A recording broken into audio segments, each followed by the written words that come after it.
Hey there, and welcome to the Girl Means Business podcast, the show where we're all about helping you feel confident both as a mom and a business owner. I'm your host, Kendra Swalls, mom of two, former teacher, and full-time photographer and business coach. Each week, we'll discuss the challenges, success, and secrets that make you say, I can do this, because you absolutely can. So pop in those earbuds, grab your favorite snack, and let's dive in because this girl means business. Hey there, and welcome back to the Girl Means Business podcast. I hope you are having a wonderful week and a wonderful, wonderful summer. We are past the halfway mark for summer vacation, summer break. If your schools are anything like the ones we have here, our kids go back in like 2 or 3 weeks. It's gone by so fast. It's crazy how fast the summers are going by. But it's also one of those moments where it's like, I love having my kids home for the summer. I love all the fun things we get to go do, going to the water park and family vacations and summer fun camps for the kids. But at the same time, trying to get things done when my kids are home all day just reminds me of how much I value and appreciate my daytimes during the school year when they are in school. But we are having a really, really fun summer. I hope you are as well. Okay, this week's episode is another listener question episode. I have said this every single time, and I know you're probably like eye rolling at me when I say it, but I truly mean it. I love these questions and these episodes so, so much. I really, really would love for you to send in your questions so that I can do more of these episodes. I feel like it allows us to personalize the podcast a little bit.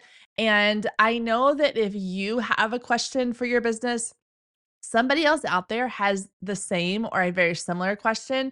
So by submitting your questions, not only are you helping yourself by getting the question answered, but you are also helping others who are listening who have a very similar problem or question or thought about their own business. So it is a very selfless act when you think of it that way. You're helping me create episodes, you're helping yourself, but you're also helping hundreds or maybe even thousands of other people who are listening who might have the exact same question. Okay, so let's get to this week's question. It is a really, really good one. And it's one I really hadn't thought about until she sent me this question. So this comes from Alicia S. And she says, my question for you, how do you decide whether to create a resource as a public blog post versus creating a resource as a lead magnet for email opt-ins? I often create resources, guides, and helpful how-tos as my blog post, and then share it with my email list subscribers. I do often share the post on social media and Pinterest pins as well, but I'm not usually requiring an email opt-in to get it. For reference, my email list is primarily locals as I'm a photographer trying to serve local clients. Is there any specific rule of thumb that helps you decide how exclusive you want the resources to be? Okay, this is a really interesting topic. I have, again, like I said, never really given a whole lot of thought to like when do I create a lead magnet versus a blog post versus like a free versus kind of a, I wouldn't say paywall because you're not asking them to pay for the resources when they opt in, but kind of behind this paywall, if you will. And so I really kind of thought about it and I was like, okay, there are two ways of looking at this if you're looking at it from a funnel perspective. So a funnel perspective means that you are looking at, let's say there's 3 phases. So the top of the funnel is the widest, and that is where you're trying to like draw people in with kind of this more generic or broad or precursor to when they actually need to be working with you. And I'm going to get into all the specifics of this in just a minute. I'm just going to giving you a visual of what I'm walking through. So top funnels, phase 1 is like the broad, bigger section. Then you narrow it down a little bit more. And this is where you build that know, like, and trust. This is where you build connection. This is where you build relationships that ultimately, and you nurture those relationships that ultimately leads to the third piece of the funnel, the smallest, which is where they become a paying client. And so when it comes to your lead magnet versus your free content, those are going to be one of the top 2 pieces of the funnel. Now, there's 2 ways of looking at this and where they go in the funnel. So I want to give you both examples. And ultimately, it kind of comes down to who your audience is and how you're serving them. And so I'm going to give you several examples throughout this episode. And Alicia, if hopefully you're listening to this, the one I want you to focus on is gonna be the first one I share, which is specific to kind of photography and like service based. I wouldn't say service, but like maybe local based businesses. Okay, so the first one, and I'm going to use Alicia's kind of photography business here, the family photographer business. So if you are someone who is trying to attract people in and then nurture them and then sell to them, you could have your lead magnet be the top of the funnel. So your lead magnet is I'm drawing them in with this free thing, and then I'm going to nurture them with more free content. So I'm going to draw them in with the lead magnet. They're going to get on my email list. I'm going to send them links to blog posts, to social posts. I'm going to communicate with them through email. I'm going to build that know, like, and trust, and then move them into being a paying client. So the way that this works best is for you to go, okay, what is something that as a family photographer, my clients are looking for before they ever decide that they need to hire a photographer? This is really easy to do with like brides because you're like, okay, there's a very specific time frame of like they're either engaged, about to get engaged, or planning a wedding. So you want to attract them right before that. So you could have a lead magnet that is like date night ideas or 5 fun ways to announce your engagement, or you want to give them something for free to get them on your email list that hits them where they are before they're ready to look for a wedding photographer. Same thing with like maternity newborns. You don't want to start a free lead magnet or free content that is appealing to them after the baby's already here or after they're already super close to having the baby. You want to catch them really early on. So for the family photographer, it might be something like a fun like around town guide, or if you know that your ideal clients are more of like the homeschool moms, then maybe you create some kind of free guide like that, or maybe it's iPhone photography tips. It's going to be something that just draws them in as a parent, as a mom, as a family member. Because ultimately, what you want to do is you want to draw them in on this thing that you know they're going to be interested in, and then you want to nurture them. Because in your question, you did mention that you typically will send out the blog post to your email list. So, one, I love that you're already using your email list. I think that's awesome. You know how much I love email marketing. So, kudos to you for doing that. So, let's get really specific here. Let's say you create your free guide and it is how to take better photos of your kids with just your iPhone. That is your free guide. It is a PDF, or maybe it's a quick little video training. It's something easy, but they are walking away with a win because it is something moms want to know how to do. How do I take better photos of my kids? Because we can't have a photographer following us around 24/7. And there's all these great moments I want to capture. How do I do that best on my iPhone with the resources I have? So you're giving them something they already need.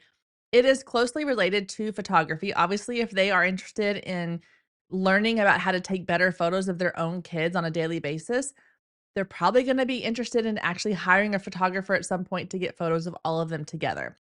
So that could be your lead magnet. That is your top of funnel. That is your like phase one broad piece. And so that is where you are going to draw people in. You're going to share about it on your social media. You might run ads to it. You can post it in moms groups. You can do all the things to get people in.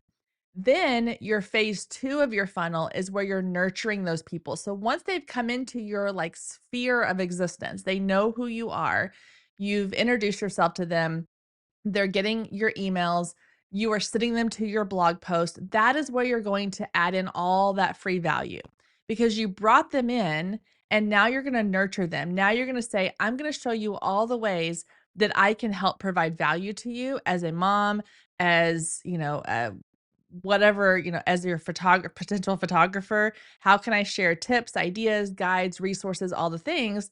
And then hopefully it moves them into becoming a paying client. So in that sense, you're starting with your freebie, you're then directing them to all of the other free content. It's almost like they don't have to get on your email list to get the free content. Someone could just stumble across it on your website, on your blog.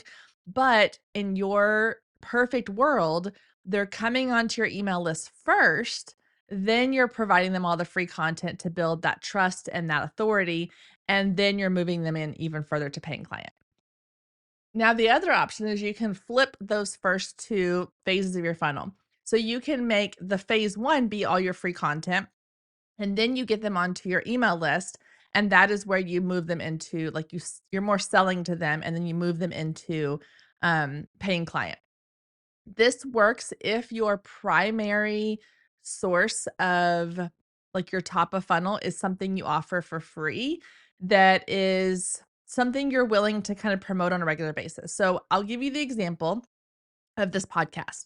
So for me, my top of funnel is this podcast. It is a free resource that is easily accessible to a large group of people, that is easy for people to find. It's easy for me to promote and talk about.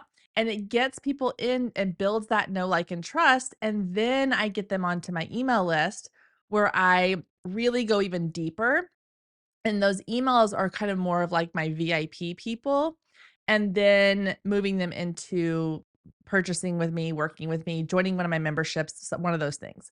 So for me, it's kind of flipped. And the way that I made that decision was that I have a ton of things I like to talk about. I have lots of things that I'm focusing on, whether it's email marketing, social media, networking, creating courses, podcast. Like, there's so many different topics I can talk about that in order for me to start my funnel with a lead magnet, I was going to have like a whole bunch of lead magnets. And I didn't really want to do that. I wanted to have like a handful of really, like, specific lead magnets that lead them into specific purchases.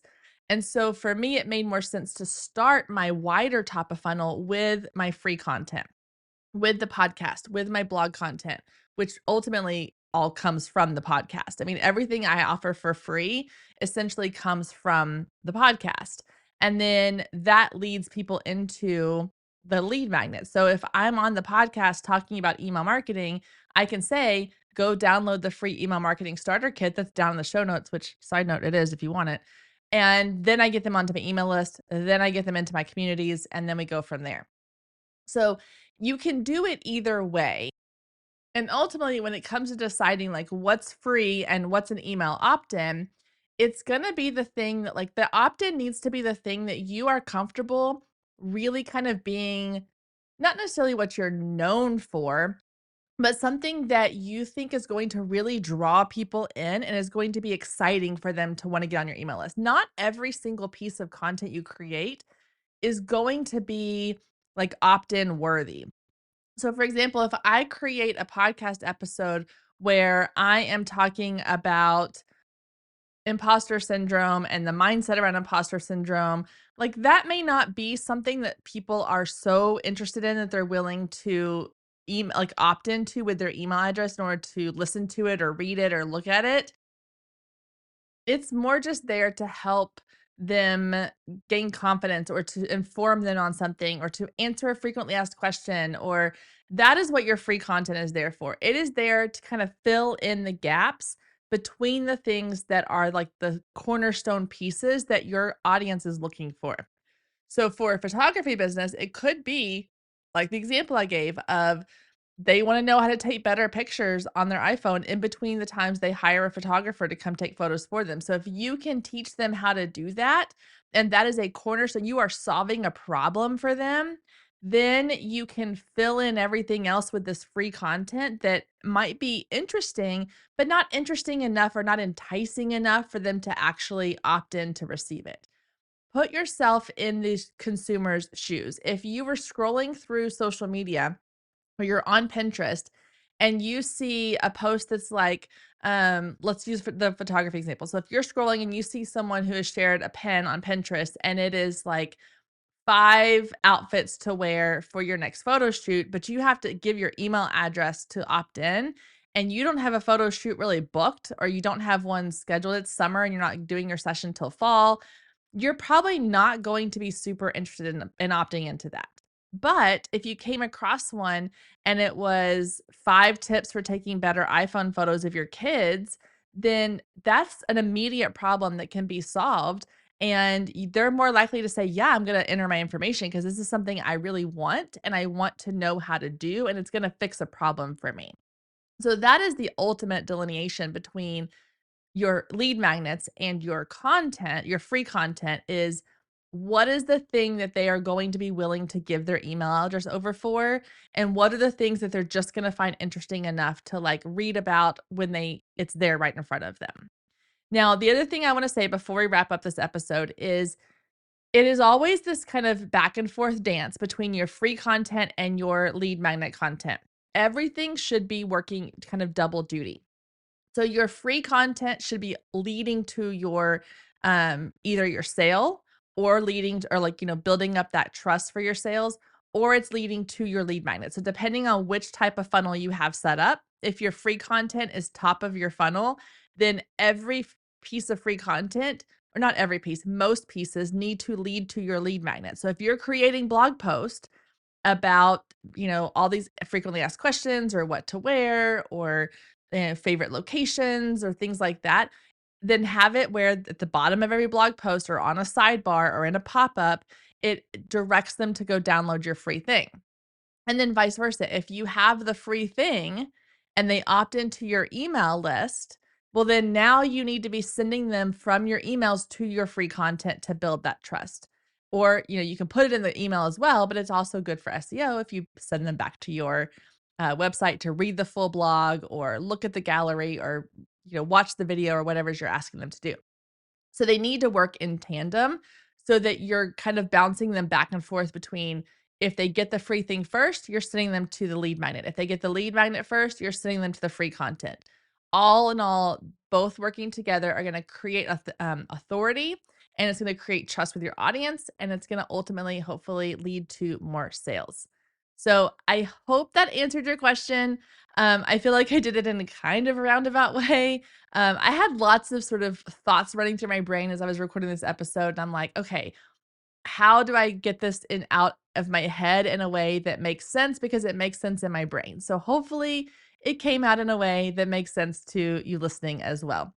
Once again, if you have questions that you would like me to answer here on the podcast, please fill out the Ask Me Anything form down below. Now, I know for a little while that form was not working. It was sending you to an error page. If that happens again, which it should be fixed by now, but if it does for whatever happen again, you can always send me your questions over on the DMs on Instagram at Girl Means Business, or you can click that little button that says send me a message, and that will open up a text message where you can send me a question through that text message. It just goes straight to my podcast platform where I can read them there. So there's multiple ways you can send me your questions, either through the Ask Me Anything form down below on Instagram at Girl Means Business, or click the send me a message button and send me a text message that way. So I look forward to hearing your questions. I look forward to answering them more here on the show. I hope you all have a wonderful week. I hope you are enjoying your summer. I hope you have some fun plans in place,